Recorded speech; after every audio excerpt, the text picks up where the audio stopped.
Kung ang mga gerero ay nagmamatigas, tilang itong si Rigor ay kulungan din ang bagsak nito.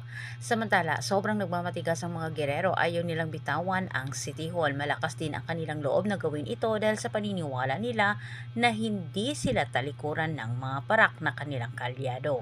Ngunit ang buong akala ng mga ni Roberto, hindi magagawa ng mga parak na sila'y talikuran hanggat si Rigor umano ang hipi. Ngunit sa gitna ng paglabas ng resulta ng INC, nagdesisyon ang ibang mga lispo na hindi na nila protektahan ang mga gerero dahil sila'y ginagamit lamang ito sa sarili nilang interes. Samantala sa kabilang banda, tilang magiging miserable din ang buhay ni Rigor sa loob ng kulungan matapos ding nalaman nila ni Marites na si Rigor ang dumido dito kay Santino. Nangako si Tanggol sa kanyang ina at lola at sa iba pa na sa pag-upo umano niya, gagawin umano niya ang lahat para pagbayaran umano ni Rigor ang ginawa dito kay Santino. Nagmamasid si Rigor at kahit hindi man niya nakita itong si Tanggol na dumating, pero malakas ang kutob nito na si Tanggol ay nasa loob.